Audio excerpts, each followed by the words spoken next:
nyalakan kameranya nih teman-teman, biar kita bisa sama-sama lihat wajah-wajah semangat teman-teman. Bener nggak nih, Put? Yes, benar banget. Jadi yang semangat nggak hanya Putri, nggak hanya Marcel, tapi juga seluruh teman-teman yang ada di Zoom kali ini. Nah, teman-teman, di kelas online santai kita pada hari ini, kita akan belajar banyak banget dari dua narasum yang tentunya sangat oke dan sangat keren. Dan kita akan belajar mulai dari cara nyari ide, eksekusi, sampai buat konten yang tentunya menarik, unik, dan bisa dinikmati sama banyak orang. Seru nggak sih, Marcel, kayaknya? Ya pastinya Put, aku juga udah nggak sabar buat mengikuti seluruh rangkaian kosan pada pagi hari ini Put. Nah tapi pastinya kita akan belajar dengan dua narasumber yang sudah ahli teman-teman. Yang pertama ada Kak Laura Elvina yang merupakan content creator dari Kompas TV. Dan juga ada Kak Abdur Arsyad yang merupakan stand up komedian alumni Suci Kompas TV Season 4, aktor dan juga content creator. Halo Kak Laura, Kak Abdur, selamat pagi Kak, apa kabar? Halo, Halo, Kak. selamat pagi. Selamat pagi Marcel dan Putri, sehat-sehat ya. Sehat dong, Kak, terima selalu kasih. sehat, Kak. Mantap.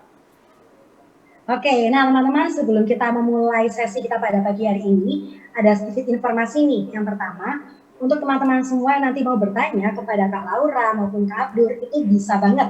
Dan caranya gampang banget, kalian silakan ketik pertanyaan kalian di kolom komentar atau kolom chat, dan nanti kami akan kumpulkan dan akan kami bacakan untuk kalian semua. Nantinya juga akan dijawab langsung nih oleh Kak Laura maupun Kak Abdur di sesi kita nanti di terakhir. Oke, juga ada informasi yang kedua bahwa kelas online santai kita pada hari ini juga bisa disaksikan nih via live Facebook Kompas TV. Oke nih Marcel, kayaknya udah nggak sabar ya, kita mau langsung aja masuk materi. Maka untuk materi yang pertama akan dibawakan oleh Kak Laura. Kepada Kak Laura, kami persilakan Kak. Oke, terima kasih Marcel dan Putri. Sebelum mulai saya izin buka masker dulu ya. Oke, jadi hari ini kita belajar sama-sama, ada teman-teman dari mana aja nih, dari Universitas Kristen Petra Surabaya ya, sama UPN Veteran Jakarta. Ini kalau misalnya ke Petra, saya sudah pernah main di sana, ngapain? Jajan di depan kampusnya. Nah, kalau misalnya UPN ini saya belum pernah, mungkin nanti semoga ya bisa main ke sana. Oke, teman-teman perkenalkan saya Laura Elvina dan saya adalah digital content creator untuk Kompas.tv. Kalau misalnya teman-teman tahu Kompas TV itu kan salah satu news channel ya di Indonesia. Nah, Kompas.tv itu adalah digital platformnya untuk Kompas TV. Jadi saya bukan bekerja untuk televisinya, tapi untuk digital platformnya. Mungkin teman-teman bisa dibantu untuk slide-nya, kita langsung lihat saja. Nah, seperti yang saya bilang tadi, kita hari ini sama-sama belajar, sharing gitu ya tentang content creator. Saya jujur aja sebenarnya juga masih baru sih ya di dunia digital ini. Jadi kalau misalnya dibilang saya lebih tahu dari teman-teman, saya rasa juga enggak. Jadi makanya saya bilang kita sama-sama belajar di sini. Nah, ini ada dua kata yang saya ingin sampaikan di awal, yaitu be brave and be creative. Kenapa dua kata ini saya sampaikan di depan? Karena menurut saya ini adalah modal utama untuk seorang content creator. Jadi content creator itu harus berani dan juga harus kreatif. Nah, beraninya itu berani ngapain? Harus berani. Misalnya kayak Marcel sama Putri tadi sudah punya modal, udah bisa atau udah berani untuk ngomong di depan kamera, untuk bisa memandu satu acara yang live gitu ya. Nah, itu berani itu modalnya. Nah, kemudian harus bisa jadi kreatif juga. Kreatif itu mungkin kalau sekarang kita bilang original mungkin agak-agak susah ya. Kalau misalnya teman-teman dari komunikasi pasti sangat-sangat familiar sama istilah kayak amati, tiru, dan juga modifikasi. Nah, itu dia, harus kreatif. Lanjut. Sedikit ya saya cerita tentang journey saya. Jadi saya mengawali kerja itu waktu itu di tahun 2012 menjadi reporter salah satu TV, news channel juga. Kemudian di tahun 2015 saya punya kesempatan untuk siaran di salah satu TV juga, bukan Kompas TV memang. Nah, ini saya sekarang itu ada di digital Kompas TV. Jadi ini perjalanan, sebenarnya pindah-pindah kerjanya lebih dari ini. Tapi yang mau saya highlight adalah saya bisa melihat bagaimana dunia broadcast, dunia kreatif saat itu memang bertransformasi. Pada saat itu ketika saya jadi reporter, ketika harus live report, itu kita harus pakai mobil SNG, harus pakai kamera yang besar gitu ya. Baru bisa kita dapat satu tayangan live report yang proper. Nah, kalau sekarang itu semuanya bisa dilakukan dengan internet. Oke, boleh lanjut slide-nya. Nah ini yang saya maksud ya, kalau misalnya sedikit aja gambaran digital transformation itu, kalau dulu kita mau baca koran harus beli korannya ya, newspapernya itu harus dibeli, harus ada di depan kita baru kita bisa baca koran. Nah kalau mau nonton TV juga harus ada perangkat TV-nya, terus radio juga harus kita dengerin. Misalnya dulu saya pernah tuh ngerasain kayak dengerin radio tuh di kamar harus denger radio yang besar gitu, dan yang pasti harus ada transmisi yang juga mengirimkan frekuensi agar bisa diterima siarannya sama TV. Kalau sekarang semuanya sudah berpindah ya ke platform digital gitu. Bisa dibilang semuanya, iya semuanya sih, rata-rata sekarang itu apapun ya, TV, media, dan juga perusahaan pun juga sekarang mereka sudah punya digital platform. Jadi semuanya itu terkumpul dalam satu ekosistem internet gitu. Boleh lanjut?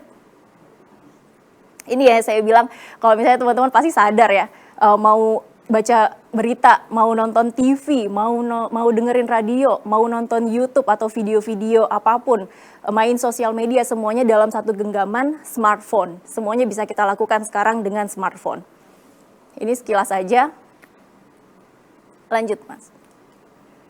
Nah, ini saya ingin highlight sedikit bagaimana digital itu bertransformasi lebih cepat di masa pandemi ini.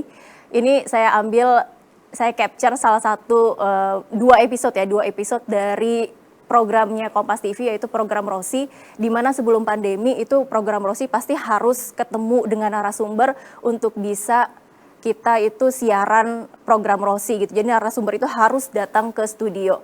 Tapi dengan adanya pandemi sekarang, kita tuh benar-benar dipaksa gimana caranya show itu harus tetap jalan walaupun narasumbernya nggak ada di tempat. Ya ini ya seperti yang dilakukan sama tim dari Rosi, itu narasumbernya hanya melalui virtual. Jadi kita bisa banget sekarang itu melakukan apapun ya dengan teknologi internet gitu, nggak konvensional lagi caranya.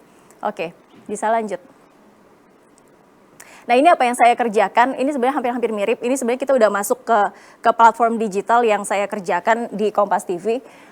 Jadi sebelum pandemi itu kita tetap ketemu ya sama narasumber gitu untuk ngobrol-ngobrol. Tapi sekarang sama seperti timnya Rosi tadi, saya juga melakukan ngobrol-ngobrolnya itu secara virtual. Mungkin kita bisa lihat sedikit ya cuplikannya biar saya nggak ngomong aja nih. Biar teman-teman lihat gambarannya gimana kalau program itu dilakukan secara virtual. Tapi ternyata untuk socializing itu harus ada skill sendiri gitu bahasa Inggrisnya, dan itu juga yang akhirnya bikin ya udahlah sendirian aja di toilet lah daripada ribet bikin small talk gitu. Iya, itu kamu gimana sih? Jadi kayak sampai berdiam diri di toilet gitu.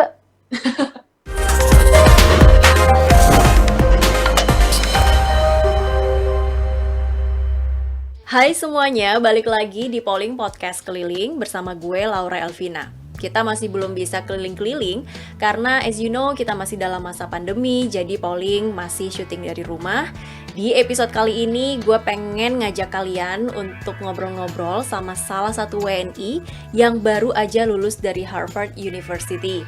Dia adalah Nadira Afifa. Nadira ini spesialnya dia juga terpilih menjadi commencement speaker di graduationnya di Harvard School of Public Health. Jadi untuk di Fakultas Public Health itu Nadira terpilih untuk memberikan pidato di hari kelulusannya. Membanggakan gak sih?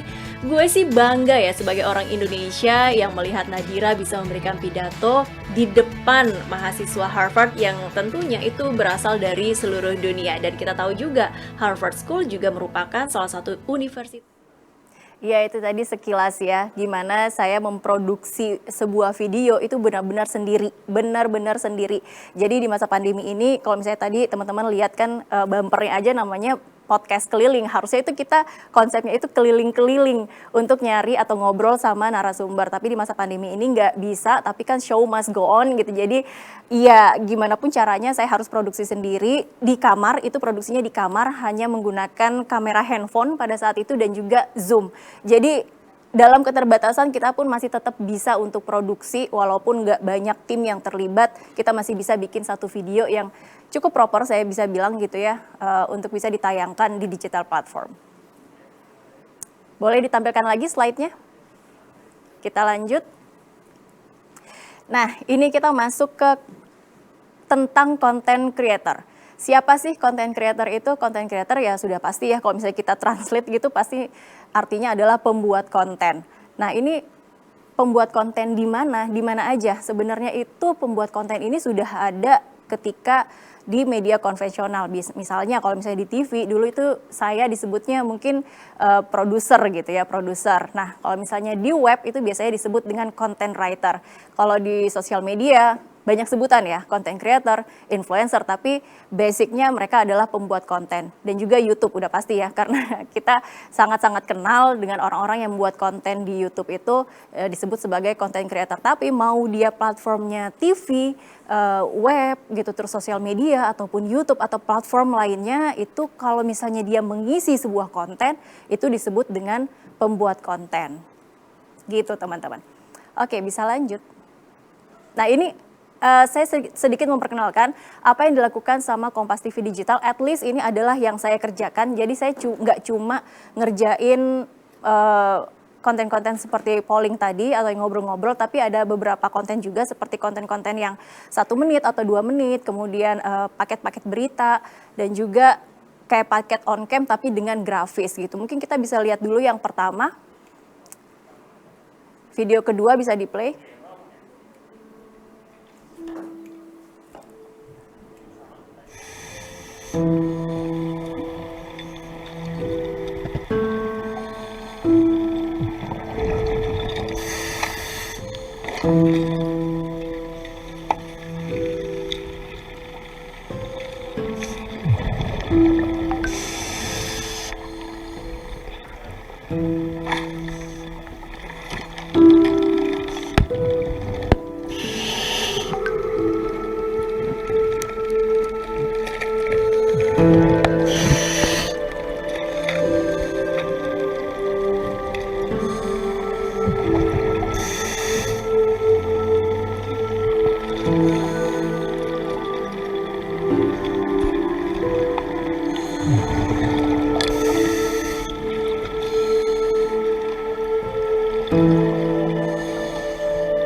Nah, itu contoh dari video pendek yang saya produksi. Di sini saya ingin ngasih tahu aja bahwa itu sebenarnya memang itu adalah dokumen dari Kopaska pada saat pencarian pesawat Sriwijaya Air yang jatuh di awal tahun 2021 ini. Dan views dari video ini cukup tinggi ya. Jadi ada sekitar 4 juta views atau 4M views gitu. Nah, untuk seorang content creator ketika videonya mendapat views yang tinggi itu pasti ada rasa kepuasan tersendiri walaupun ini adalah dokumentasi dari Kopaska. Tapi di sini saya coba untuk mengcombine dokumentasi dari Kopaska ini dan juga gambar-gambar dari tim liputan Kompas TV sendiri. Jadi dari tim organik itu saya combine gitu ya. Kemudian atmonya saya naikin karena apa? Menurut saya itu yang menarik. Jadi teman-teman kalau misalnya memproduksi konten itu harus benar-benar bisa menahan penonton itu 3 detik pertama.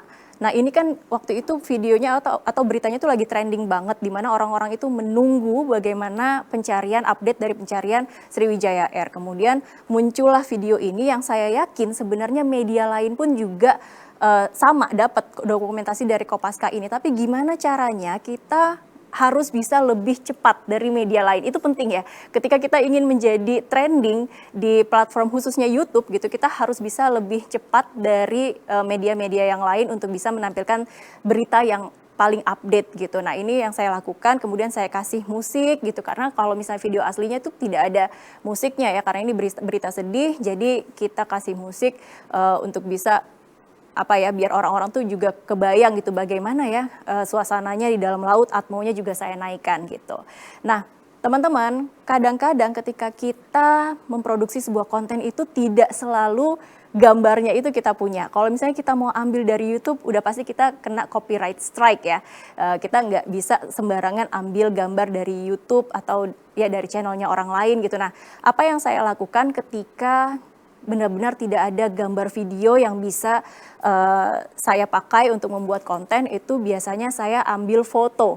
Tapi kalau foto ini memang ini adalah dokumentasi yang dimiliki oleh Kompas TV. Nah kalau misalnya teman-teman sendiri mungkin bisa menggunakan foto-foto yang dari platform-platform yang berbagi gambar secara gratis gitu. Nah, itu bisa dilakukan, tapi harus dipastikan memang itu free copyright-nya ya. Jangan sampai kita mengambil hak intelektual orang lain gitu. Nah, mungkin kita bisa lihat di video yang ketiga, ini adalah contoh foto-foto yang saya gunakan dan juga saya tambahkan grafis. 19 Mei 1998 menjadi hari penuh sejarah untuk Indonesia. Pada hari ini 23 tahun yang lalu, puluhan ribu mahasiswa menduduki gedung DPR MPR. Para mahasiswa memenuhi halaman hingga kubah gedung DPR. Aksi ini menjadi demonstrasi terbesar yang pernah dilakukan mahasiswa selama 30 tahun terakhir di gedung DPR MPR.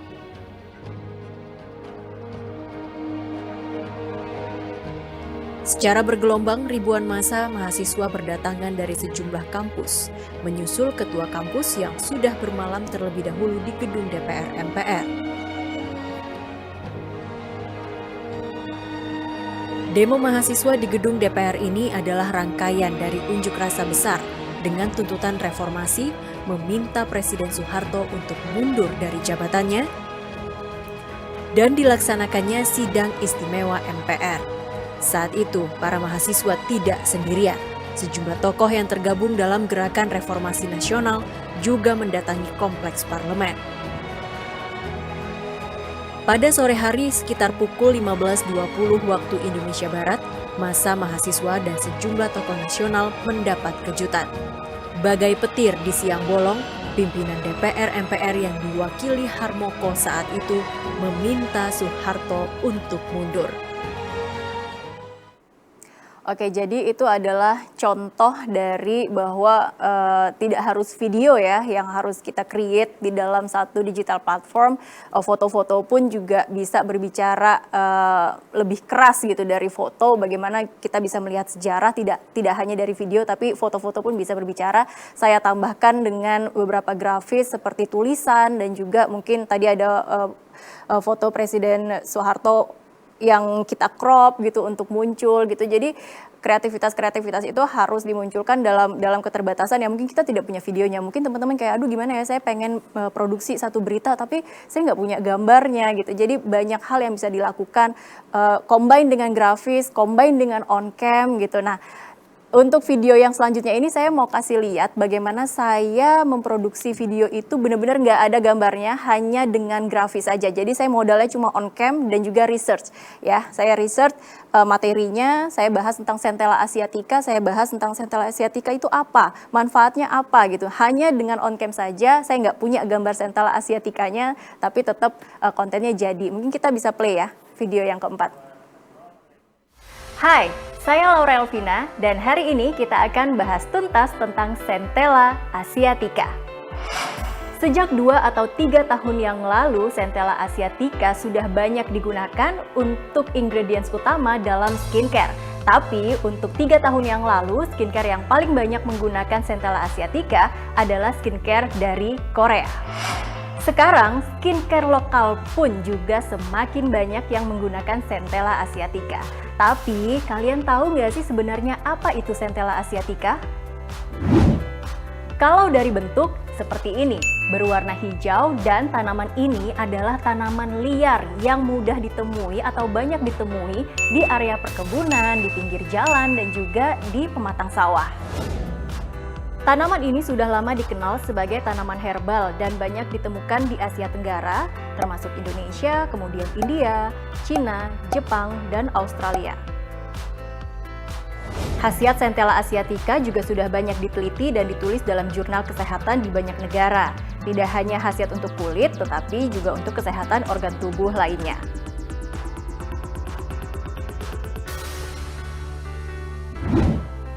Tapi khusus untuk kulit, dari beberapa sumber yang saya baca, Centella asiatica ini memiliki manfaat untuk menyembuhkan luka dan menghilangkan bekas luka. Selain itu, bisa menstimulasi kolagen dan juga menunda penuaan nih. Dan Centella asiatica bisa digunakan sebagai antioksidan, bisa untuk melembabkan dan melembutkan kulit. Selain itu, ini yang terpenting, Centella asiatica juga bisa mengurangi peradangan, termasuk peradangan pada jerawat. Karena dari penelitian yang saya Oke, itu tadi sekilas ya video yang saya hanya memanfaatkan on cam saya aja kemudian dibantu sama editor untuk diisi grafis-grafisnya gitu. Jadi teman-teman juga bisa melakukan seperti ini dan saya itu syutingnya benar-benar sendiri. Saya set up kameranya sendiri, audionya sendiri dan saya ngomong sendiri, saya riset sendiri juga. Oke, kita bisa lanjut ya. Nah, ini saya ingin kasih tahu bagaimana content production atau langkah-langkah proses produksi ya untuk bikin konten, khususnya ini untuk apa yang saya lakukan di Kompas TV gitu. Kalau misalnya di tempat lain mungkin ada yang berbeda nggak apa-apa, tapi biasanya itu prosesnya akan sama seperti ini. Kalau misalnya teman-teman di broadcast atau di komunikasi pasti sudah familiar juga dengan proses pre-production, production dan juga post-pro gitu. Nah, kalau di pre-production itu pasti yang saya lakukan adalah research. Kalau misalnya tadi kayak saya mau bikin tentang Centella asiatica, saya juga harus research apa aja tuh manfaat Centella asiatica. Terus topik yang mau saya angkat tuh apa? Oh oke, saya kasih tahu aja nih general gitu. Kira-kira orang mungkin ada yang cari tentang informasi tentang Centella asiatica, khususnya cewek-cewek kan pasti sekarang banyak banget tuh skincare tentang Centella asiatica. Mereka pengen tahu tuh manfaatnya apa gitu. Terus biasanya ditemukan di mana tanaman ini gitu. Nah, terus follow the trend. Follow the trend ini penting untuk dilakukan sama content creator karena gimana pun juga kita itu hidup apa ya, maksudnya kayak berkarya di satu platform yang trennya itu tuh misalnya sekarang lagi tren tentang apa ya, TikTok gitu. Tentang TikTok, kita mau bahas soal TikTok ya, kita ikutin aja tuh, atau misalnya kalian punya ide yang berbeda dari orang lain tapi dalam tren yang sama, itu bisa juga dilakukan. Itu juga bagus sih untuk dilakukan. Misalnya trennya sekarang lagi soal diet apa sekarang itu, diet keto misalnya, diet keto. Nah, kita bisa cari topik yang lain tentang diet keto yang mungkin nggak banyak dibahas sama orang-orang kebanyakan. Itu keren juga sih. Nah, itu sama pemilihan angle ya. Jadi pemilihan angle dari satu tren itu juga bisa dilakukan. Nah, setelah kalian itu menentukan kira-kira topiknya apa, terus trennya sekarang itu apa, kemudian angle yang mau saya angkat apa, bikin storyline-nya. Ini penting. Jadi setiap saya bikin skrip itu pasti akan ada skripnya apa, narasinya apa, di sebelahnya akan saya bikin audio visualnya itu apa. Itu untuk memudahkan nanti di post pro-nya. Di saat editing, editor itu akan lihat, oh maunya gambar seperti ini. Oh ternyata audionya yang dipakai itu seperti ini. Nah, setelah bikin storyline-nya itu nanti akan permudah juga kita dalam production. Jadi ketika kita sudah siap di depan kamera gitu ya, kita udah tahu tuh apa yang mau diomongin. Jangan sampai storyline yang nggak ada, terus kita langsung kayak mau ngomong apa ya gitu. Karena itu akan memperlambat, akan bikin lama banget di proses produksinya gitu untuk syuting atau filmingnya. Nah, kalau misalnya ada kebutuhan voice recording juga masuk di tahapan produksi.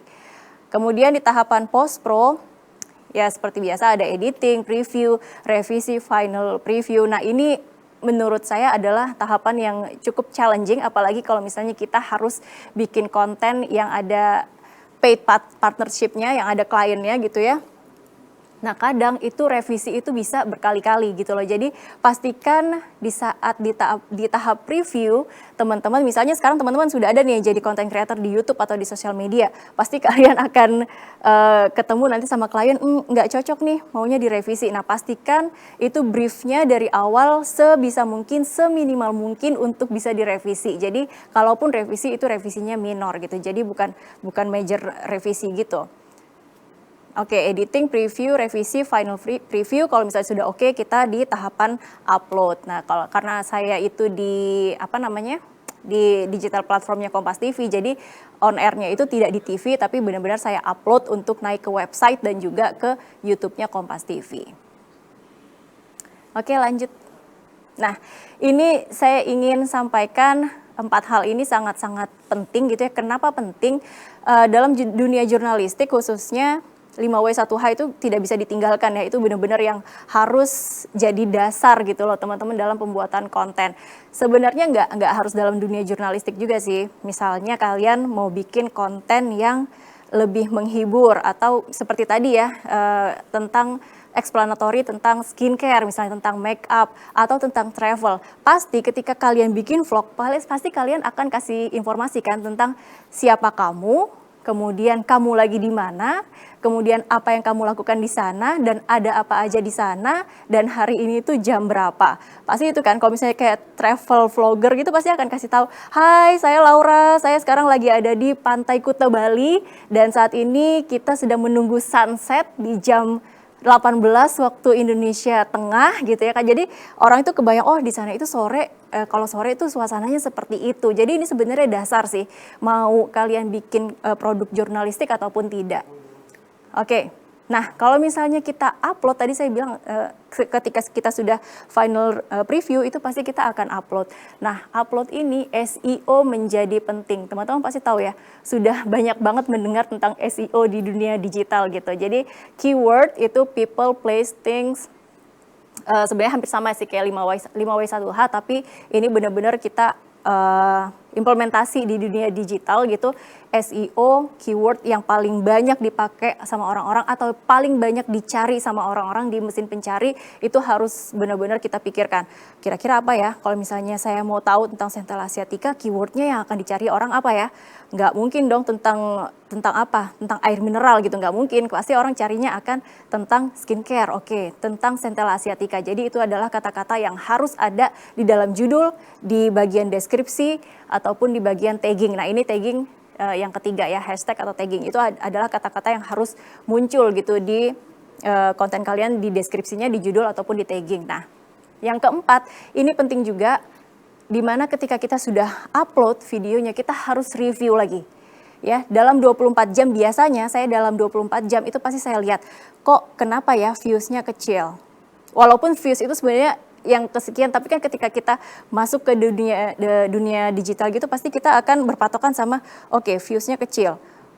Ini jangan baper, tapi harus kita review, oke kenapa, kesalahannya di mana, ada nggak yang bisa saya perbaiki, atau dari judulnya mungkin, atau dari taggingnya, atau dari keywordnya gitu. Nah, kebanyakan juga di saat review ini kita pasti akan ngelihat komen. Jadi kalau misalnya kita upload video di YouTube, itu pasti ada komen. Ketika ada bad comments langsung kayak nggak semangat gitu.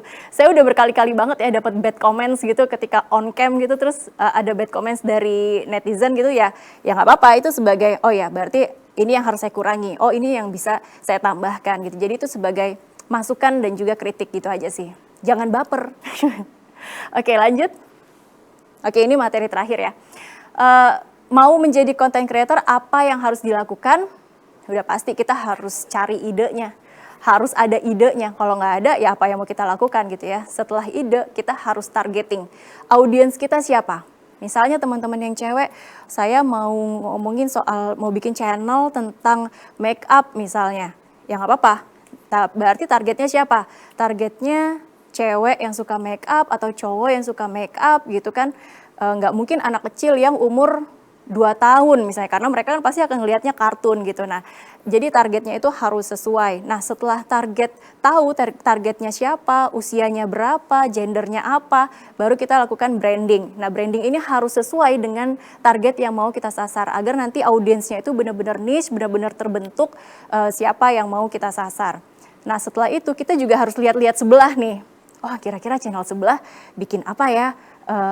Kayaknya sama ya sama ide saya, apa ya yang bisa saya tambahkan, itu penting ya untuk bisa jadi pembeda dari kompetitor kita. Setelah itu ya tentunya harus produksi. Kalau misalnya nggak produksi ya nggak akan jadi itu kontennya. Oke, itu adalah lingkaran yang harus terus dilakukan untuk bisa menjadi seorang content creator. Dari semua yang saya sampaikan ini, dari lingkaran ini, yang paling penting untuk dilakukan sama seorang content creator adalah memulai. Karena kalau nggak pernah dimulai, kontennya nggak akan pernah ada eksis di YouTube ataupun di sosial media. Jadi harus dimulai dari sekarang. Apalagi sekarang seperti yang saya bilang tadi, bahwa digital ini benar-benar sedang berkembang, apalagi karena pandemi. Jadi ya sekarang lah waktunya untuk memulai. Kalau enggak, kita akan pasti ketinggalan. Itu kalau mau jadi content creator. Mungkin sekian kali ya presentasi dari saya. Kalau misalnya nanti ada pertanyaan atau ada yang belum jelas, teman-teman bisa langsung tanyakan di kolom chat. Nanti akan kita bahas. Dan terima kasih loh untuk teman-teman di Kosan Kompas TV. Ini saya dikasih presentasi pertama, karena kalau setelah Kakak Abdur nanti saya kalah lucu lagi. Oke, terima kasih. Kita balik ke Marcel dan Putri.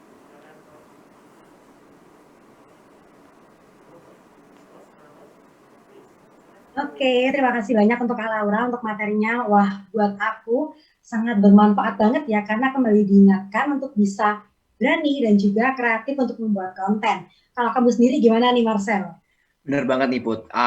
Aku sih biasanya nih takut Put kalau untuk memulai untuk membuat suatu konten. Tapi dari Kak Laura tadi, aku jadi lebih berani untuk mau membuat konten nih Put. Apalagi tadi Kak Laura sangat mandiri sekali ya untuk membuat kontennya. Shooting sendiri, audio sendiri dan lain sebagainya ternyata bisa dilakukan sendirian ya Put.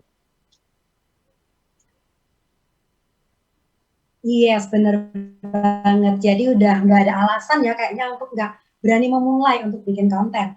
Oke teman-teman, mau mengingatkan sekali lagi yang mau bertanya bisa banget. Silakan tulis saja di kolom chat dengan format nama, strip jurusan, strip universitas, dan pertanyaan kalian. Nanti akan langsung dijawab oleh Kak Laura di sesi materi terakhir nanti. Oke, juga mau mengingatkan kalau kelas online santai kampus Kompas TV ini juga bisa diakses, bisa disaksikan lewat live Facebook Kompas TV. Oke Marcel, kayaknya udah semangat untuk langsung mendengarkan materi lagi nih. Yang kedua, kita akan mendengarkan dari Kak Abdur. Kepada Kak Abdur, kami persilakan.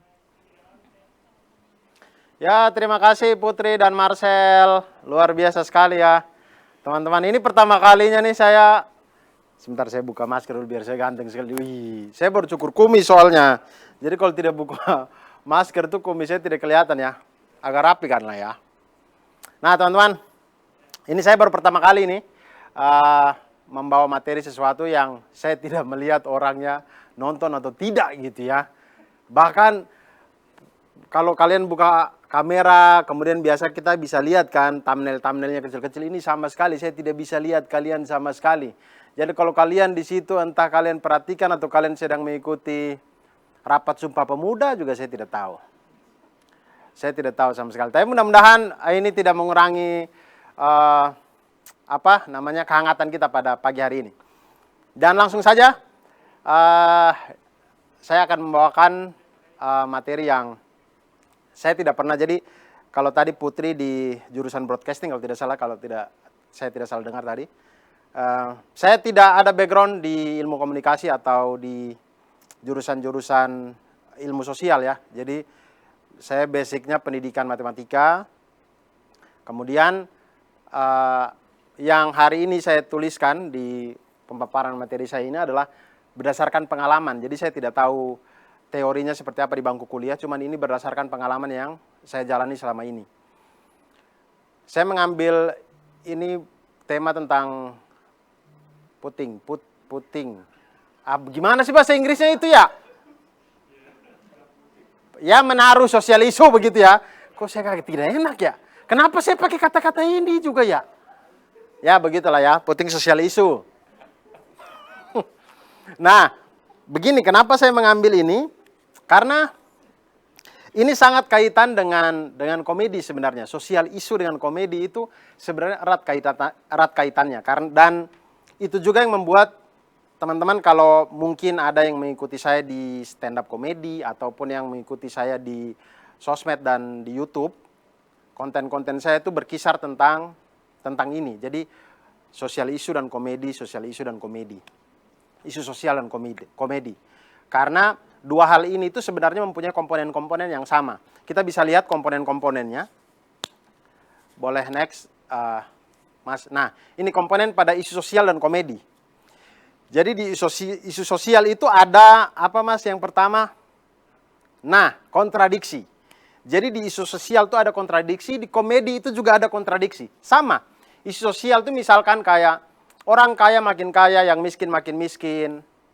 Orang makan di depan orang kelaparan. Kita pakai mobil mewah, di sebelah orang yang mancal. Dan itu hari-hari kita lihat kontradiksi ini. Teman-teman silakan keluar rumah dan itu banyak sekali di luar sana. Kita bisa lihat tuh kontradiksi-kontradiksi dalam isu sosial. Kemudian komedi juga begitu, kontradiksi juga. Jadi kalau komedi itu dia akan membandingkan segala macam. Permainan komedi itu permainan kontradiksi. Tentang orang timur yang merantau ke tanah Jawa, kemudian melihat bagaimana kehidupan di timur dan kehidupan di Jawa. Komparasi, kontradiksi, segala macam. Pokoknya permainannya akan itu. Nah, di dalam isu sosial, dari kontradiksi ini, isu sosial dan komedi ini, sama-sama kontradiksi ini akan menghasilkan, kalau di isu sosial itu akan menghasilkan empati. Poin berikutnya, isu sosial akan menghasilkan empati. Komedi, kontradiksinya akan menghasilkan tawa. Kemudian berikutnya adalah yang sama-sama penting juga, isu sosial itu perlu untuk diketahui banyak orang. Perlu. Segala ketimpangan yang ada di sekitar kita itu perlu kita kasih tahu ke orang. Itulah kenapa ada Kompas TV, kenapa ada stasiun TV, kenapa ada berita, stasiun radio, ada koran dan segala macam. Orang itu butuh tahu apa yang sedang terjadi. Sehingga menimbulkan empati agar kita bantu, karena kita Indonesia ini kalau mau maju tidak bisa kita sendiri, kita harus sama-sama nih, dari Sabang sampai Merauke harus sama-sama semuanya. Oleh karena itu isu sosial dari Sabang sampai Merauke sebagai kesatuan negara kita ini, kita harus sama-sama peduli. Apa yang terjadi di Sabang, orang Jakarta juga harus peduli. Apa yang terjadi di Merauke, orang Jogja juga harus peduli. Semuanya kita satu kesatuan sehingga majunya bisa sama-sama gitu. Nah, kalau komedi itu perlu dinikmati banyak orang. Jadi kalau biasanya tuh, kalau teman-teman adalah yang mungkin merasa lucu di kelas gitu ya, dan memang lucu gitu. Misal ada sebuah cerita yang kalian tuh dari rumah tuh kalian sudah pikir, aduh lucu sekali ini, ya ampun lucu. Atau apa yang kalian alami pada hari Minggu kemarin, kemudian kalian pengen cerita di sekelas gitu, pasti kalian ada rasa tidak sabar tuh, kayak, aduh saya pengen cerita ini, ini lucu sekali, ini lucu sekali. Kalian harus dengar, kalian harus dengar. Nah itu tuh, komedi tuh bawaannya tuh begitu tuh. Kalau ada sesuatu yang lucu, kita bawanya tuh pengen cerita. Tidak pengen disimpan sendiri, pengen orang lain juga merasakan apa yang kita rasakan dari hal yang lucu ini. Nah kemudian dari isu sosial dan komedi yang sama ini, ketika dua-duanya itu kita paparkan, ketika dua-duanya itu kita bawa, maka kita itu sebenarnya sedang di luar tawa dan empati dan segala macamnya, ujung-ujungnya itu adalah kita ingin membuka atau memberi pandangan lain terhadap suatu hal. Suatu kejadian A, kalau kita bungkus dengan komedi atau dengan konten-konten yang mengangkat isu sosial di situ, kita sebenarnya pengen memberikan sudut pandang baru terhadap apa yang terjadi gitu. Misal, kemarin ada yang ibu-ibu, rame sekali ya, kemarin di lini masa tuh, ibu-ibu harusnya COD, dia bayar, dia marah-marah kurirnya. Dikata-katain lah. Kemudian kita berpikir, aduh, kasihan juga ibu ini ya. Maksudnya di luar orang-orang kasih komentar ke dia, saya berpikir bahwa aduh kasihan juga ya. Bagaimana kalau anaknya lihat ya, ibunya seperti ini. Ternyata anaknya di sebelah ikut ngerekam. Sama juga ternyata anaknya. Tapi pandangan-pandangan kayak begitu yang misalkan ada satu ini kita cuman melihat dari satu sisi, kita bisa tuh dengan komedi atau dengan isu sosial yang kita buat konten, kita bisa memberikan sudut pandang yang lain. Agar orang-orang tuh ketika berpikir tuh lebih kaya gitu, bisa melihat. Dan konten kita akan membantu untuk itu. Dan berikutnya, saya 30 menit ya, mudah-mudahan cukup ya. Nah komedi ini sudah seperti kuliah saja. Nah komedi ini biasanya itu, bangunan komedi itu, karena konten saya bergerak di bagian konten-konten komedi, maka ini dasar-dasar komedi yang akan saya kasih. Jadi komedi itu akan bermain di setup punch, selalu begitu, setup punch. Setup itu adalah cara gambarin setup punch di komedi itu begini. Misal kita buat lubang agar orang jatuh ke lubang itu. Tapi kalian jangan tiba-tiba bikin lubang di situ, jangan. Ini aja gambaran. Kita bikin lubang. Oke, di dalam lubang ini kita taruh misalkan lumpur, ampas tahu, segala macam gitu ya, biar orang jatuh ke situ, sial gitulah ya. Nah, kita bikin. Setup itu adalah bagaimana kita menutup lubang ini agar orang tidak tahu itu ada lubang. Itu setup tuh. Membuat cerita sehingga orang tidak akan berpikir apa cerita selanjutnya atau punchline-nya apa gitu. Jadi bikin orang tidak bisa mengira di luar dugaannya mereka. Kita tutup tuh pakai rumput, pakai apa. Nah, ketika dia jalan di situ dan dia tidak sadar dia jatuh, kemudian di bawah ada ampas tahu ternyata, itulah punchline kita untuk dia. Biasanya begitu, itu gambaran mudahnya setup dan punch. Kemudian,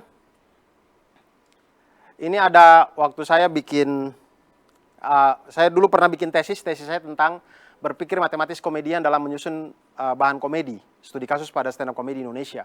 Nah ternyata bahan-bahan komedi itu secara tidak langsung, mungkin orang-orang tidak sadar, tapi stand up komedian itu sebenarnya menggunakan cara-cara berpikir matematis dalam menyusun materi komedinya. Cuman dia tidak sadar saja kalau dia tuh sedang berpikir matematis. Ini ya di seorang peneliti ahli matematika namanya Fetch tahun 1998 kalau tidak salah. Jadi di luar sana itu ya, pendidikan di luar sana itu matematika itu sudah masuk ke dalam ranah-ranah komedi. Di kita itu matematika masih berkisar di 2x tambah 5y sama dengan 7. Masih itu saja, beli somai, beli batagor, kemudian diganti somainya jadi X, batagornya jadi Y. Tapi di luar itu semuanya matematika itu sudah masuk ke ranah-ranah yang orang tidak berpikir kalau di situ ada matematika.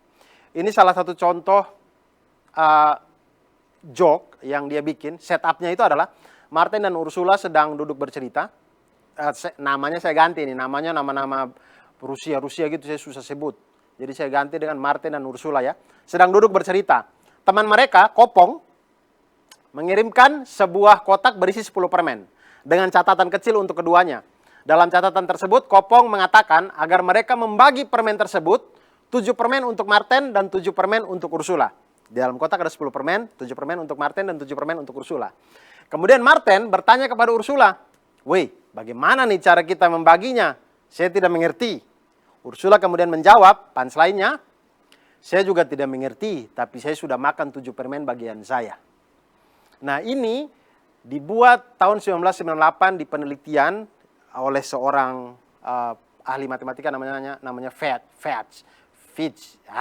Nama mereka. Kenapa tidak nama Budi kah? Apa? Fetch-nya apa sih? Ya begitulah, dia ahli matematika sih soalnya. Jadi saya tulis namanya, kalau tidak saya tidak tulis juga sih namanya. Nah ini kalau di dunia pendidikan itu teman-teman, ini namanya setup dan punch ini, itu di dunia komedi. Dunia pembelajaran, kalian di bangku kuliah sekarang, dari SD, SMP, SMA, semuanya kalian mengalami, itu namanya adalah, next bang, asimilasi, proses asimilasi, belum. Proses asimilasi dan akomodasi. Jadi setup itu, kalau dalam bahasanya guru-guru, dosen-dosen, itu namanya proses asimilasi. Punchline dalam bahasa pendidikan, bahasa akademisi, itu namanya akomodasi. Jadi setup punch itu sebenarnya tidak hanya di komedi, di dunia-dunia literatur yang lain juga ada, cuma namanya tidak setup punch. Beda-beda. Kalau di drama tuh ada namanya tarik lepas gitu istilahnya. Jadi tarik lepas. Jadi kayak tegang tiba-tiba nangis dan segala macam gitu-gitu. Apa sih istilahnya? Pokoknya dunia film. Nah, begitu. Nah, next. Nah, ini proses asimilasi dan akomodasi tidak perlu lah ya. Ini sangat pembelajaran ini dunia pendidikan. Lanjut aja, Bang. Nah, hierarki berpikir. Ini buat teman-teman semangat, teman-teman. Jadi hierarki berpikirnya manusia itu oleh Bapak Subanji di tahun 2011 dalam bukunya dia tentang berpikirnya manusia, pola pikir manusia. Sebentar itu kekecilan jadi saya baca dari HP saya ini. Hierarki berpikir itu, berpikir paling rendah itu ingatan, recall, hafal. Itu berpikir paling rendah tuh, tingkat berpikir paling rendah. Jadi kalau teman-teman hafal, sen kanan harus belok kanan, itu berpikir tingkat rendah tuh. Makanya kalau ada yang sen kanan belok kiri, itu dia berpikir tingkat rendahnya aja tidak lolos. Tidak lolos. Itu ingatan itu adalah tingkat berpikir paling rendah. Makanya orang gila itu tidak bisa tuh di dalam hierarki berpikir ini karena ingatannya dia tidak punya. Ingatan itu tingkat berpikir paling rendah tuh. Kemudian dasar basic, kemudian berpikir tingkat tinggi itu mulai dari kritis. Ini sudah mulai nih. Kritis, kemudian puncaknya adalah kreatif. Karena kreatif itu tidak bisa kalau kita tidak kritis. Kita harus kritis pada sesuatu, baru kita bisa kreatif. Jadi teman-teman kalau mau, bagaimana cara saya biar kreatif ya? Nah, belajar untuk kritis mulai sekarang. Di kelas, di perkuliahan, di buku-buku yang dibaca, di video-video yang ditonton. Jangan langsung, otak tuh jangan buka untuk langsung terima masuk, tapi ada saringan-saringannya gitu. Jadi teman-teman belajar untuk berpikir kritis. Tentang apapun itu, walaupun itu adalah berita-berita yang memang sudah faktual dan segala macam, coba untuk itu. Karena itu akan menimbulkan efek selanjutnya adalah sikap kreatif dari kita gitu. Nah berikutnya, ini hal yang penting untuk membuat sebuah konten. Kalau di dalam stand up comedian kami pakai untuk membuat premis atau membuat sebuah beat. Next bang. Nah, ini premis, ini konsep utama dari kami kalau membuat materi. Tapi ini, konsep ini sebenarnya bisa teman-teman pakai untuk membuat sebuah konten. Misal, aduh saya pengen bikin konten, tapi kontennya apa ya? Nah, pakai tiga rumus yang akan saya kasih ini. 3 rumus yang saya kasih ini kalau teman-teman ilhami dalam diri, kemudian pakai, teman-teman akan mempunyai konten yang sangat kuat. Yang mau diserang kayak gimana pun, kalian akan kokoh berdiri di situ. Dan itu biasa kami pakai di materi-materi kami. Oleh karena itu kalau ada yang tiba-tiba disomasi atau apa, sebenarnya dia tuh siap sebenarnya. Karena dia, kalau dia berdiri dalam tiga pilar ini, dia akan siap untuk mendapatkan tanggapan-tanggapan atau kritik dari orang. Yang pertama adalah pengalaman pribadi. Jangan bikin yang jauh-jauh. Konten itu kalau teman-teman mau mulai, jangan tiba-tiba teman-teman bikin konten bagaimana kondisi Nanggala 402. Jangan, teman-teman kan tidak bisa berenang sampai bawah gitu. Itu udah orang-orang ahli. Bikin yang dekat-dekat saja dulu. Misal, di RT kalian itu ada lomba apa, 17 Agustus atau apa. Atau kalian misalkan dalam dunia broadcast itu, bagaimana cara, apa misalkan ya, senam wajah misalkan, biar tidak kaku-kaku dalam berbicara, atau cara menghidupkan mic atau apa gitu. Yang hal-hal yang dekat dengan kalian dan kalian alami dan segala macam. Ini biasanya kalian akan cukup kuat dengan masalah pengalaman pribadi ini. Karena kalian tahu, kalian alami itu, jadi kalian kalau membuat konten tentang itu akan lebih mudah. Kemudian yang kedua adalah, setelah pengalaman pribadi, yang kedua adalah pengamatan. Sebentar, ini benar gak sih? Salah dong. Sorry, teman-teman, ini bukan 3 pilar yang saya bilang tadi ya. Ini adalah bagaimana kalian mendapatkan idenya. Sorry nih. Itulah teman-teman, namanya manusia ya, kan tempat banyak salah. Mumpung masih bulan Syawal nih, saya mohon maaf lahir dan batin. Semoga kita semua kembali fitri. Oke, 0 dari 0 ya. Oke, siap. Mulai ya. Nah, premis itu adalah hal-hal yang, misalnya kalian mau bikin konten kreatif apa, kalian bisa mulai dari pertama pengalaman pribadi. Yang kedua dari pengamatan, kalian mengamati sesuatu. Hal-hal yang kalian tidak alami, tapi kalian mengamati itu. Kalian tidak mengalami orang jatuh di got, kalian tidak pernah alami itu, tapi kalian mengamati tetangga kalian yang jatuh di got.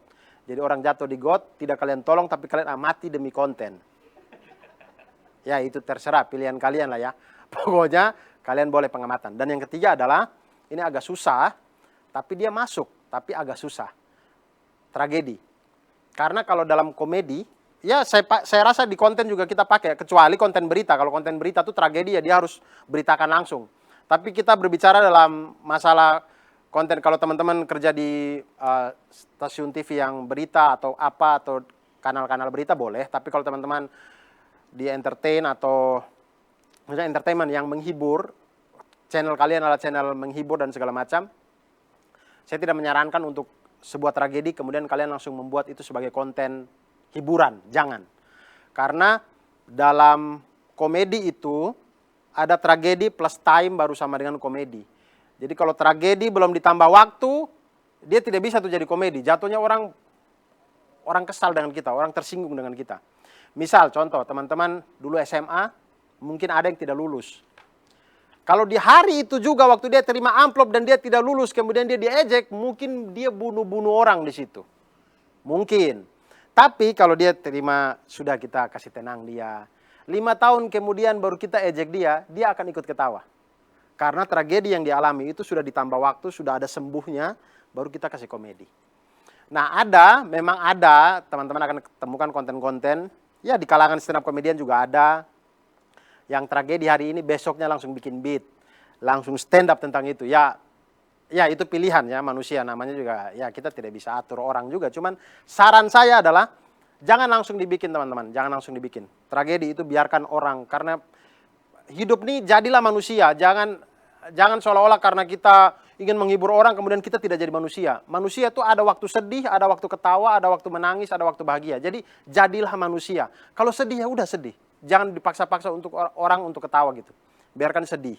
Jadi biarkan waktu itu, kemudian baru kita obati dengan hiburan yang sudah ditambah tragedi plus time tadi. Nah, ini selanjutnya ini adalah 3 mantra yang saya bilang tadi. Ini kalau teman-teman berdiri dari hasil pengamatan, hasil pengalaman pribadi, hasil tragedi plus time tadi, teman-teman berdiri di atas 3 batu tungku ini, maka teman-teman akan menjadi kuali yang siap memasak bebek angsa. Nah, yang pertama adalah pengetahuan. Hal yang mau kalian bikin itu kalian harus tahu. Kalian harus tahu. Jangan membuat hal-hal yang kalian tidak tahu. Hal-hal yang kalian tidak paham itu jangan dibikin. Bikin hal-hal yang kalian paham. Yang kalian tahu. Jadi kalau orang tanya, kalau orang sanggah, kalian bisa jawab itu. Yang kedua, setelah pengetahuan adalah kepedulian. Kalian tahu tapi kalian tidak peduli, ya tidak usah dibuat. Menurut saya, tidak usah dibuat. Berdirilah coba di 3 ini. Jadi kalau kalian bikin diagram Venn dalam matematika itu, diagram Venn lingkaran ada 3 begini, ini ada 3 himpunan lingkaran, dia saling beririsan. Nah, kalian ambil irisan yang paling tengahnya itu, yang dia itu mengiris 3-3-nya ini. Jadi pengetahuan kalian harus tahu, yang kedua kalian peduli. Misal, saya itu tahu tentang konten-konten TikTok, tapi saya tidak pernah bikin karena saya tidak peduli dengan itu. Jujur saya, orang mau joget sampai dia mati di situ, saya tidak peduli. Jadi saya tidak pernah menyentuh masalah TikTok itu. Itu pilihan saya. Jadi teman-teman begitu. Setelah sudah tahu, peduli atau tidak. Kemudian yang ketiga adalah persona. Nah, ini penting karena apa yang kalian omongkan itu orang harus ada rasa percayanya. Misal, teman-teman mahasiswa. Kemudian teman-teman berbicara, teman-teman tahu masalah tentang parenting. Peduli tentang parenting. Tapi kalau teman-teman berbicara tentang parenting, itu tidak masuk. Tidak masuk personanya. Karena teman-teman belum menikah, belum punya anak dan segala macam. Jadi ketika teman-teman berbicara tentang mengurus anak tuh harusnya begini-begini. Orang akan, ya Anda kan belum punya anak. Jadi orang jadi ketidakpercayaannya muncul dulu gitu. Jadi harus lekat dengan kalian. Nah, kalau kalian buat konten yang berdiri di atas 3-3 ini, saya jamin konten kalian kuat. Viral belum tentu, tapi kuat. Jadi kalau viral kan masalah algoritma dan masalah ya bagus atau tidak, tapi paling tidak kuat kalau kalian berdiri di atas 3 pilar ini. Kemudian yang berikutnya adalah, waktu saya tinggal sedikit lagi. Ini kalau teman-teman mau buat konten-konten misalkan yang komedi, tidak harus konten komedi. Jadi kalau teman-teman kayak kata Laura tadi, saya sampai lupa namanya Laura, ya Allah, gara-gara ini ngomong-ngomong ini kebanyakan. Kayak Laura tadi, kita harus membuat orang bertahan dengan video kita. Nah, biasanya kalau teman-teman ada yang bisa bikin bertahan dengan sangat bagus editannya, sangat bagus angle-angle kamera dan segala macam, lampu-lampu dan segala macam. Biasa Chandra Leo pakai begitu tuh. Jadi orang betah tuh lihatnya. Tapi mungkin kalau kita tidak kuat di masalah itu, kita bisa bikin betah, salah satunya yang bikin betah orang adalah dengan memunculkan komedi. Tidak harus kontennya komedi, tapi mungkin ada titik-titik tawa yang kalian sempilkan di situ. Yang bikin orang jadi betah untuk nonton. Nah, itu kalian bisa pakai cara-caranya yang biasa stand up komedian pakai. Dan ini bisa dipakai. Di novel dipakai, di film dipakai. Tulisan esai-esai yang kalian butuh di blog, dimanapun kalian bisa pakai ini.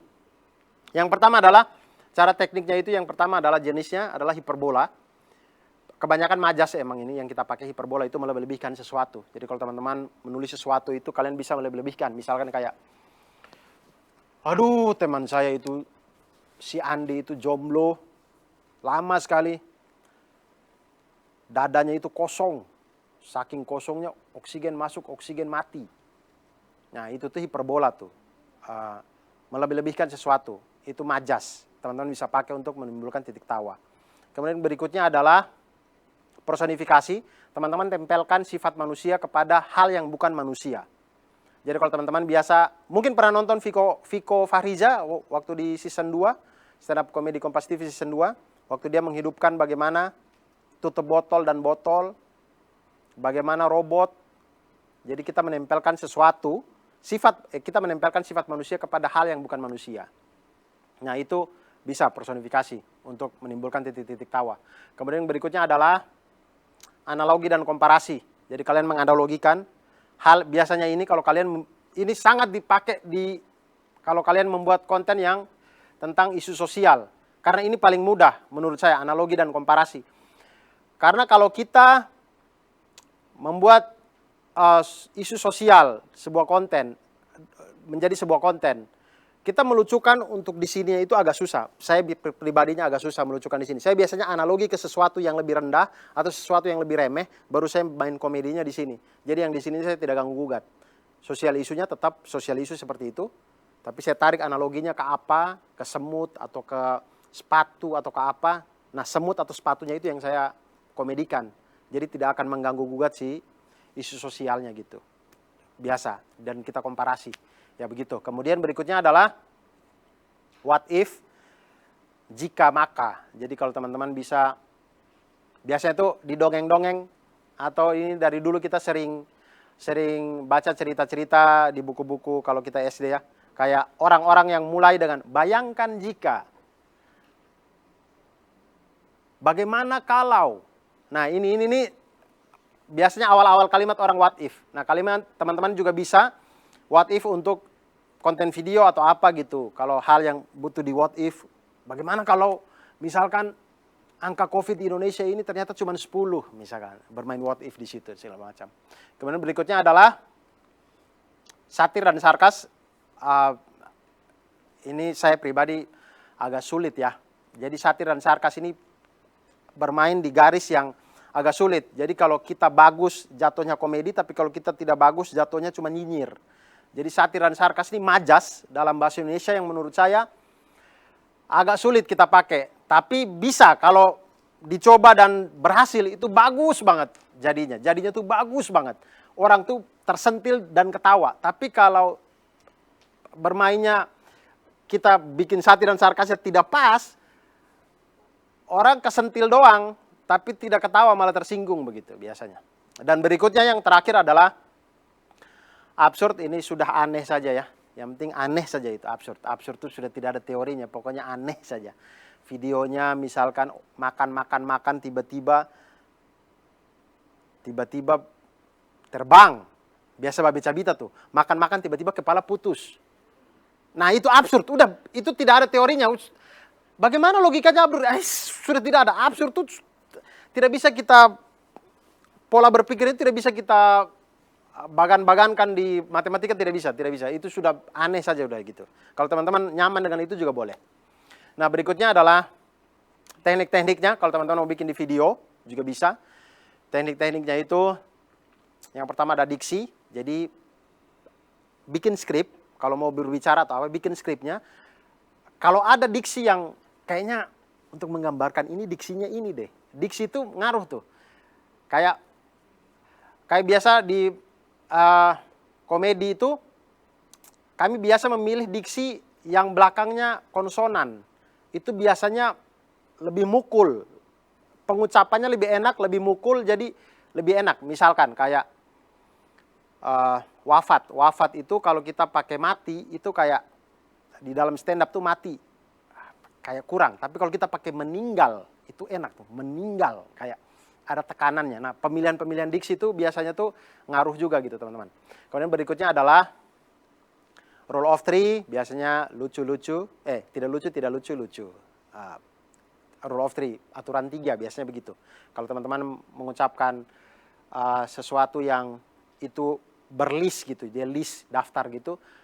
Munculin 3, 1, 2. 3-nya itu yang aneh jadi lucu. Kemudian berikutnya adalah ini cepat saja, tinggal 5 menit. One liner itu biasanya satu kalimat langsung punchline. Cepat-cepat gitu biasanya. Kemudian callback. Memanggil punchline sebelumnya. Jadi kalau video kalian 5 menit, kalian sudah pakai ada punchline 1 di menit pertama dan itu bagus. Kalian boleh callback itu di menit keempat. Itu boleh.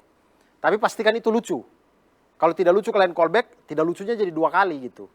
Jadi pastikan itu lucu baru kalian callback. Kalau tidak lucu jangan callback. Begitu ya. Berikutnya act out. Kalian boleh memperagakan. Jadi sambil bercerita dalam video itu kalian boleh memperagakan sebagai orang yang kalian ceritakan. Atau hewan yang kalian ceritakan. Atau objek yang kalian ceritakan boleh. Kemudian berikutnya adalah impersonate. Nah impersonate ini berbeda dengan act out. Jadi act out itu kita memperagakan adegan. Impersonate itu lebih kepada kalau kalian lihat Christo Immanuel. Dia tiba-tiba jadi Thor, tiba-tiba jadi Kapten Amerika, tiba-tiba jadi Pak Jokowi. Nah itu impersonate. Gilang Dirga, teman-teman bisa lihat menirukan suara-suara dan segala macam. Nah ini memang memang tidak semua orang punya impersonate. Karena saya juga sulit kalau impersonate. Saya mau impersonate jadi apapun, logat saya tetap timur, jadi agak susah. Jadi kalau teman-teman punya kemampuan impersonate, kalian boleh pakai itu di konten-konten kalian. Boleh sekali, boleh sekali. Kalau kalian saking jagonya impersonate bisa hewan-hewan dan segala macam, kalian boleh masuk Kopassus.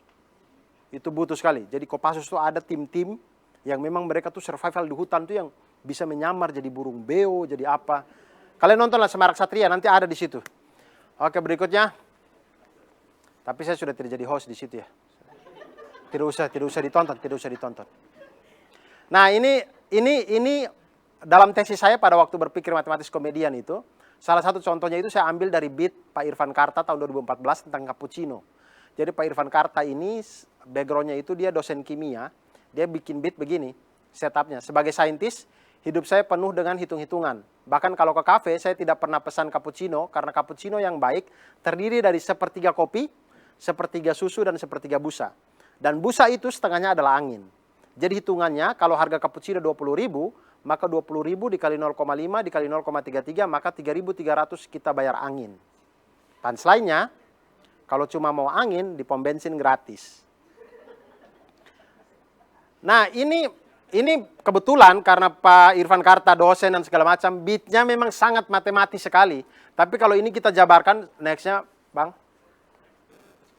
Kalau kita jabarkan pola berpikirnya itu seperti itu tuh. Nah, makanya kalau teman-teman punchline absurd itu tidak bisa dibikin begini. Karena makan tiba-tiba kepala putus tuh bagaimana itu? Cara kita melogikakannya tidak bisa. Jadi ini struktur berpikirnya seperti itu. Lanjut lagi.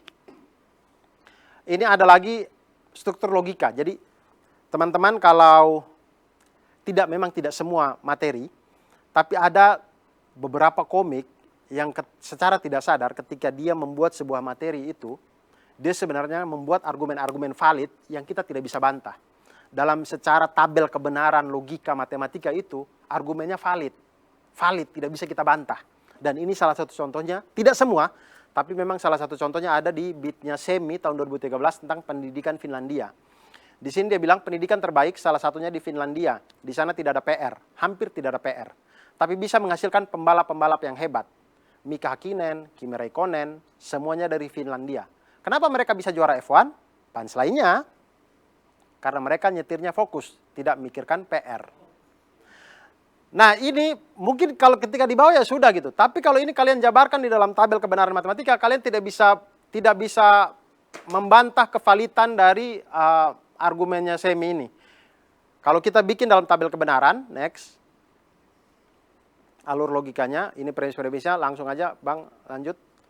Tabel kebenarannya, di terakhir yang saya bold itu, keempat-empatnya bernilai benar, maka valid, tidak bisa diganggu-gugat. Itu alur logikanya sangat valid. Jadi, ada materi-materi itu, ketika alur logikanya valid dan lucu, itu penonton tuh ketawa yang, wah, sambil, oh iya benar juga ya, benar. Pulangnya itu bawa sesuatu penonton tuh. Nah, teman-teman bisa tuh menggunakan teknik-teknik seperti ini dalam video juga untuk biar orang tidak bosan dan segala macam. Kemudian yang berikutnya, pada akhirnya teman-teman, bagaimana biar membuat kita terus bisa berkarya dan segala macam? Karena hidup ini terus waktu berjalan dan segala macam, kita dituntut untuk berbuat sesuatu sebelum kita mati. Maka teman-teman jangan pernah malas, terus berkarya. Dan hal-hal yang mungkin saya bisa bagi kepada teman-teman adalah 3 hal ini.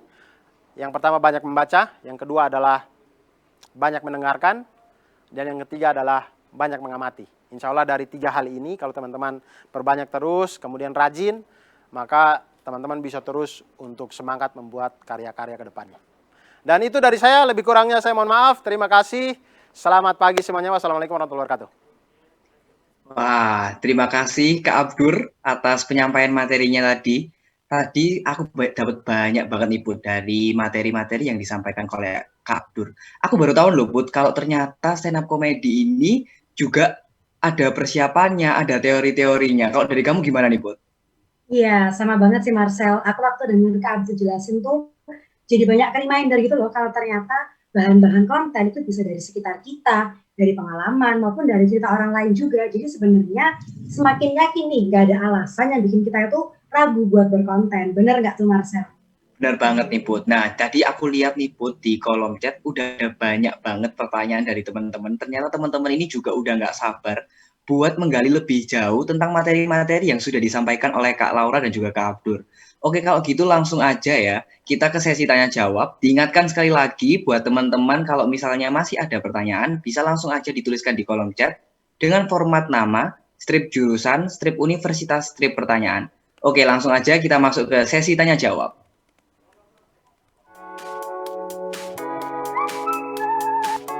Kampus Kompas TV kembali hadir mengajakmu mengintip di balik layar program Kompas TV.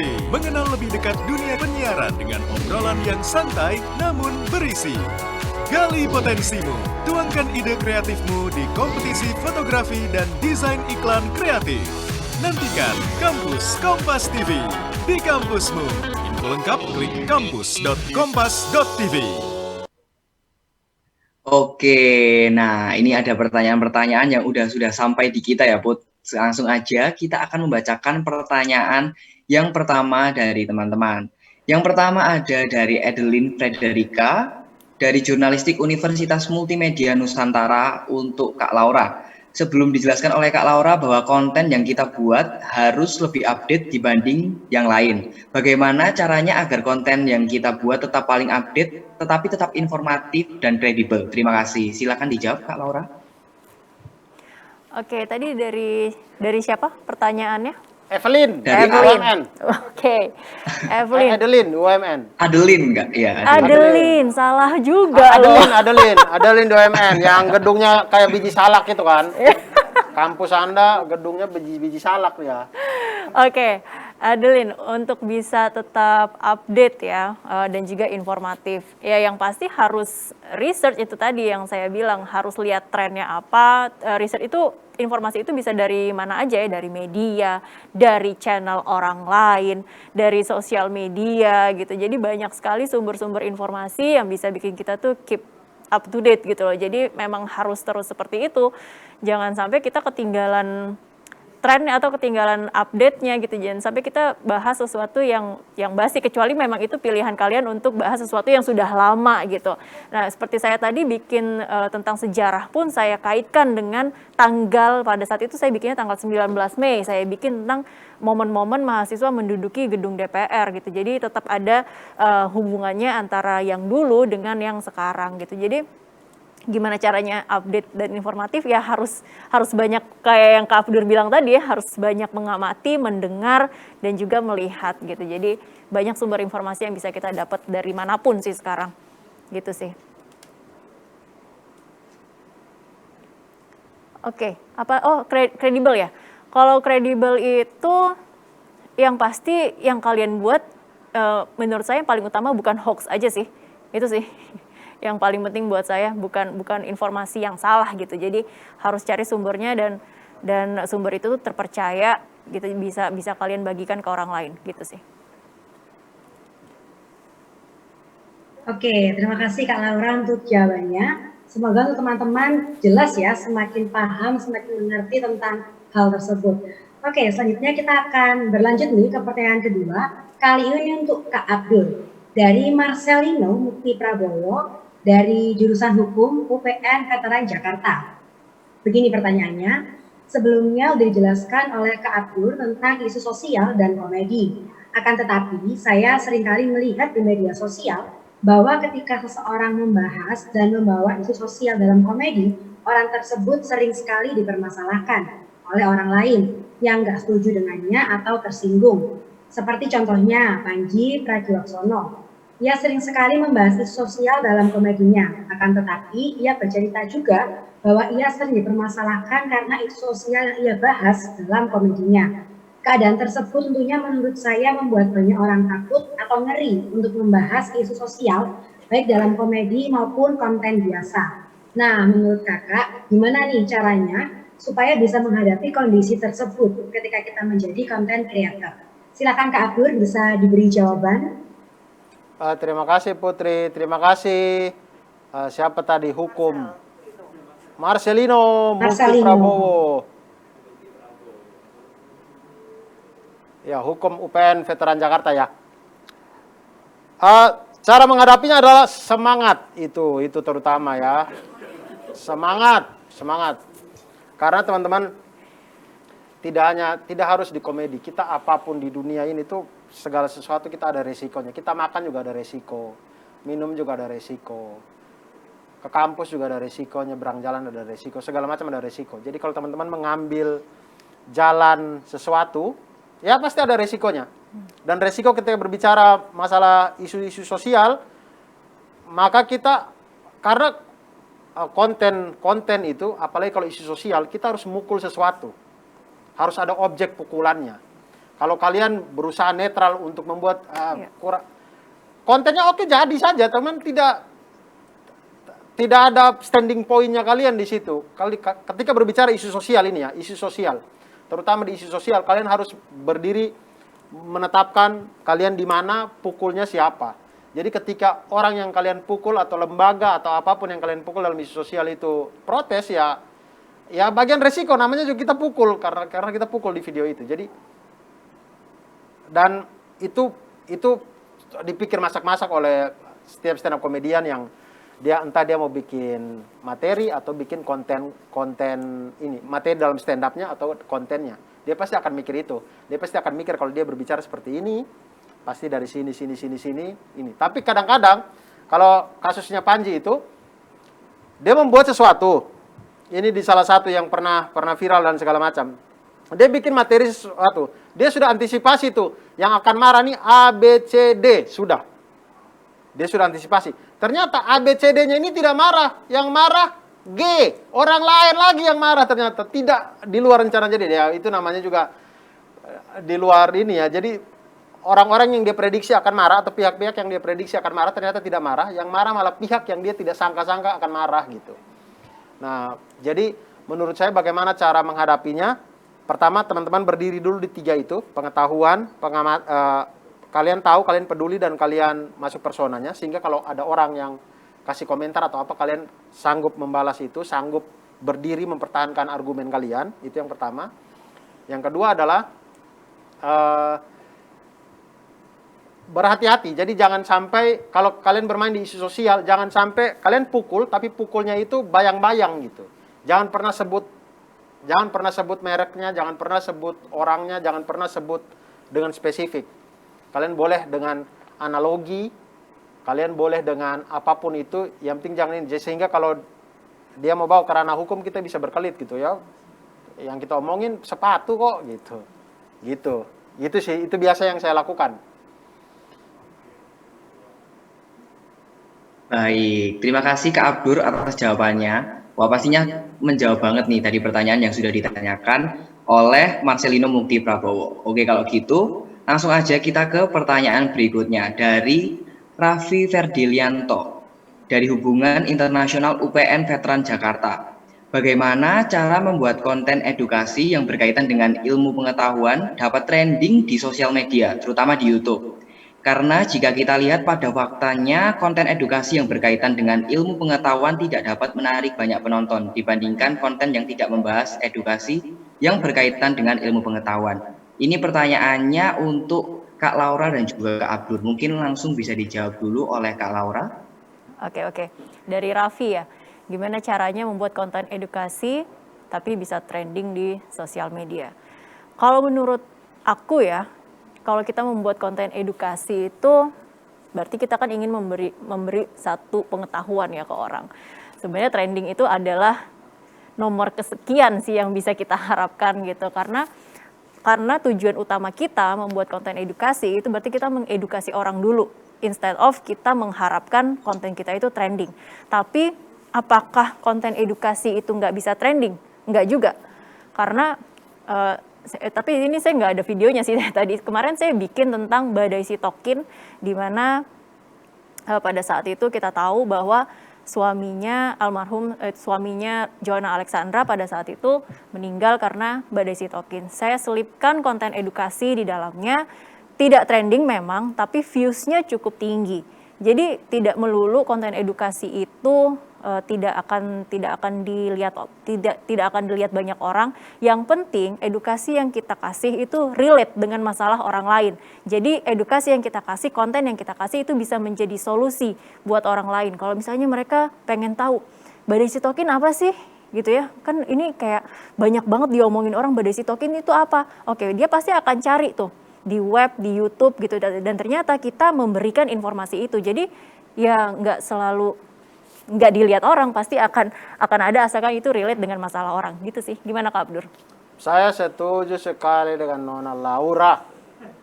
Marcel, Putri, ingat ya, saya setuju ya Marcel ya, Anda jangan macam-macam. Tidak. Ya Kak. Saya senang lihat Marcel. Saya setuju karena begini, menurut saya jangan dipikir siapa tadi ya, Raffi dalam membuat itu viral tuh jangan dipikir viralnya, viral itu kesekiannya gitu. Kalau kamu mau bikin video yang manfaat, bikin video yang manfaat. Jadi jangan dipikir itu wah kalau yang kayak gini-gini nih nggak akan trending nih ya, trending mah nggak usah dipikir, jangan dipikir masalah kuantitasnya tapi kualitasnya. Betul. Orang Nabi Nuh itu ratusan tahun dia berdakwah, yang ikut dia ke kapal cuman sedikit orang. Bayangkan gitu, sepanjang tahun, ratusan tahun bikin konten kreatif kan, konten kreatif manfaat tuh Nabi Nuh tuh. Yang ikut ke kapal sedikit orang saja. Jadi jangan dipikir masalah ininya. Kalau kita semua ini ya, satu Indonesia ini, semuanya bikin video-video yang manfaat, ujung-ujungnya yang trending akan video manfaat gitu. Kayak misalkan matematika itu, kita di sini karena belum ini aja gitu. Di Amerika itu ada orang namanya Vsauce. Kalian boleh lihat Vsauce di YouTube, Vsauce namanya. Dia bikin konten-konten matematika. Sekali dia bikin konten matematika, itu jatuhnya itu yang nonton berjuta-juta orang. 1 juta lah minimal view-nya tuh. Ya karena dia konsisten dan bagus gitu. Dan memang mungkin di sana orang capek paling ya lihat konten kayak misal Jennifer Lopez pamer mobil atau apa begitu, mungkin capek juga orang mungkin lihat atau segala macam. Jadi terus saja berkarya agar suatu saat nanti kita akan sampai di titik yang itu. Gitu Raffi. Oke, terima kasih ya untuk Kak Laura maupun Kak Abdur. Saya dan Marcel juga ikut setuju banget nih sama jawabannya. Oke, kita langsung beralih ke pertanyaan nomor 4. Ya, kali ini dari Rafida Rahma, jurusan Hubungan Internasional dari UPN Veteran Jakarta. Nah, kali ini juga untuk keduanya ya, untuk Kak Laura maupun Kak Abdur. Pertanyaannya, bagaimana cara kita agar konsisten dalam membuat suatu konten? Karena seringkali apabila viewers, like, atau komennya itu tidak sesuai sama ekspektasi kita, hal tersebut mengurangi semangat kita dalam membuat konten selanjutnya. Nah, ini kembali bahas tentang hal ini nih.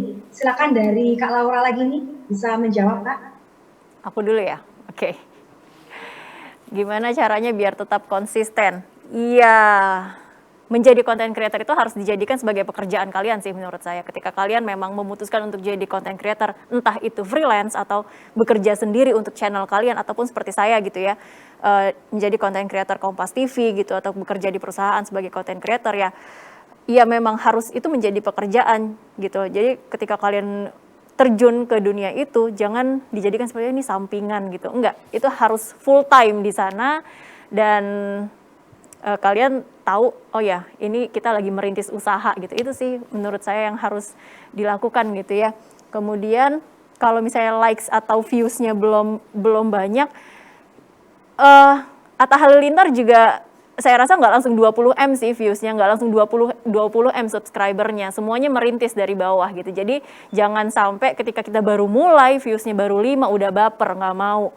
Ya gimana, kita kan juga harus memperkenalkan diri dulu ke orang, biar orang juga kenal sama kita gitu.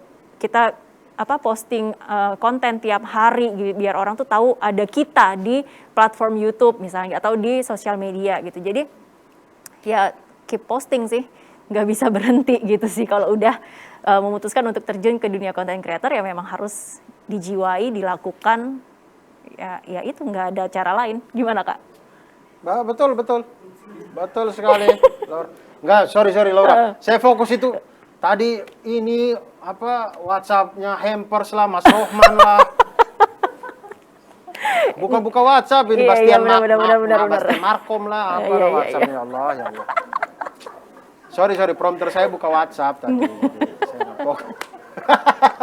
Enggak. Saya setuju sama Laura tadi ya. Maksudnya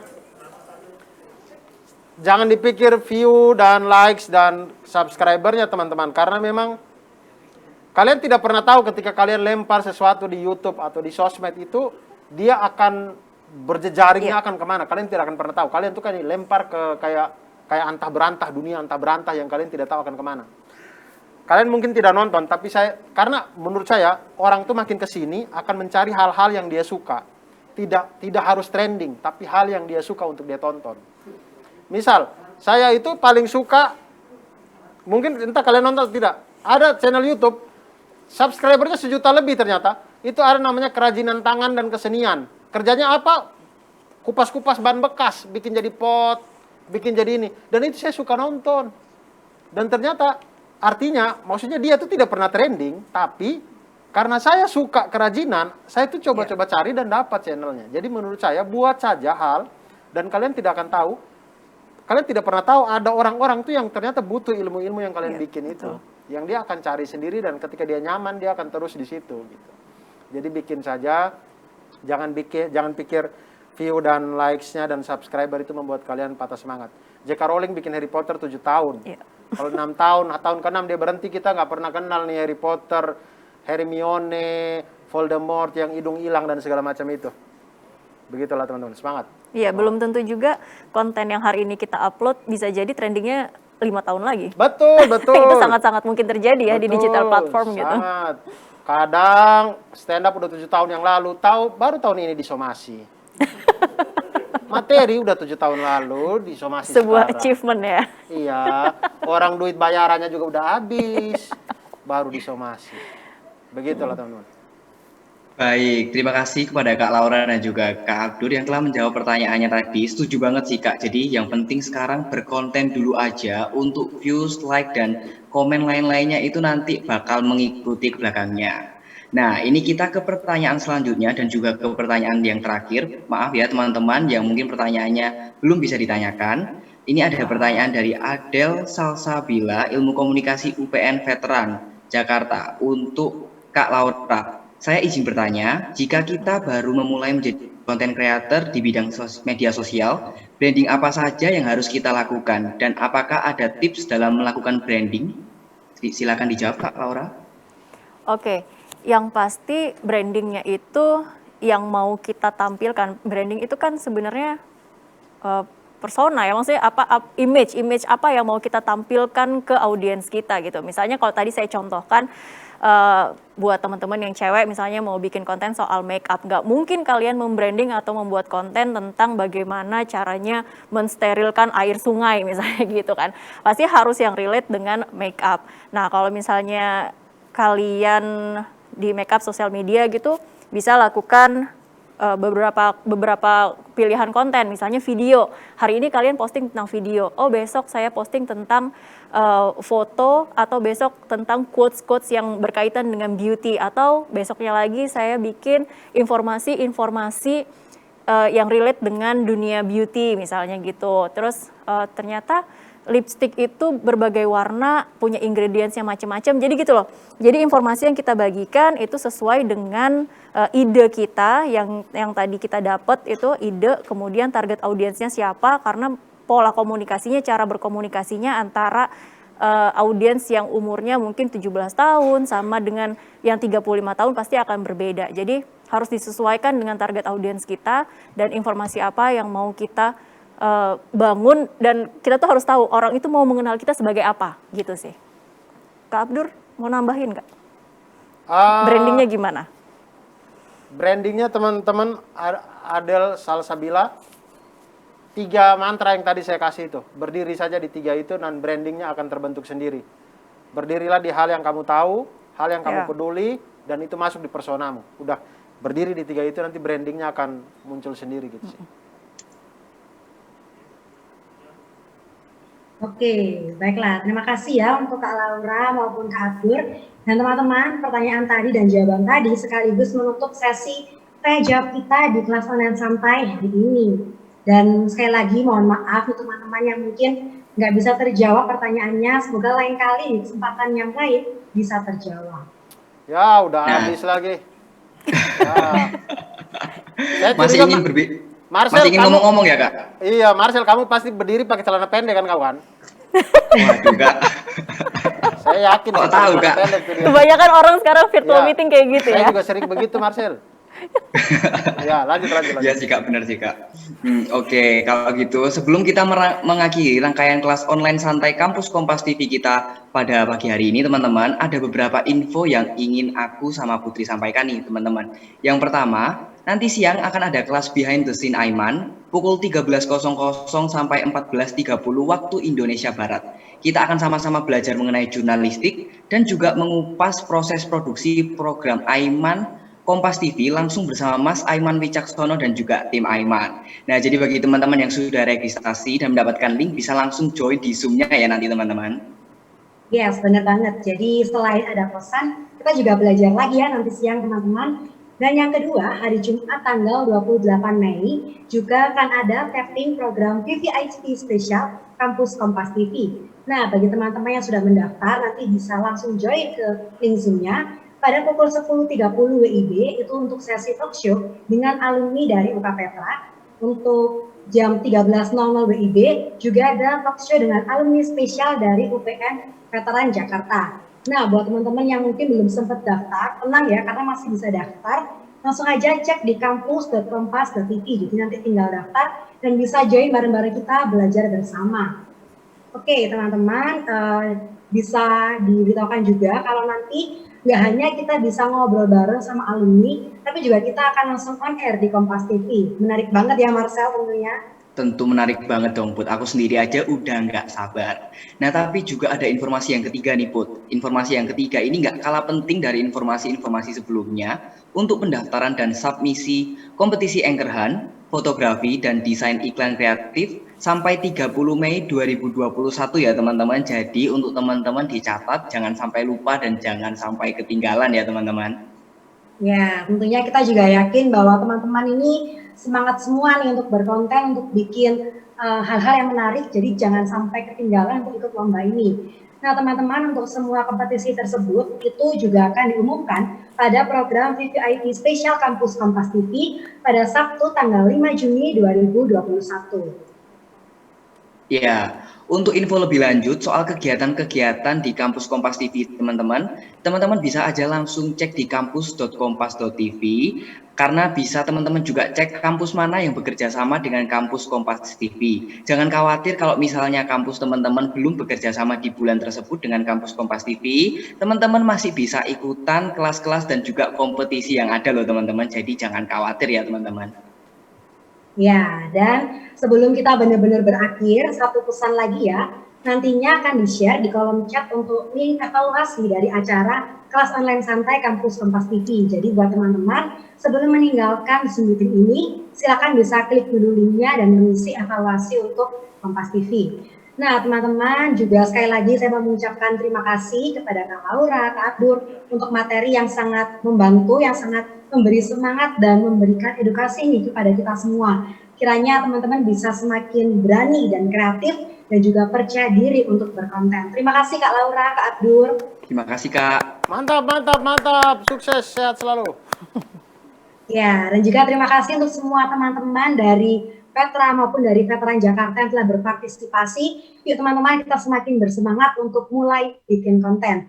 Maka dari itu saya Putri Kurnia pamit undur diri. Saya Marcel Joel Netan pamit undur diri. Sampai ketemu di Kampus Kompas TV bulan depan ya teman-teman. Sampai jumpa. Sampai jumpa semuanya.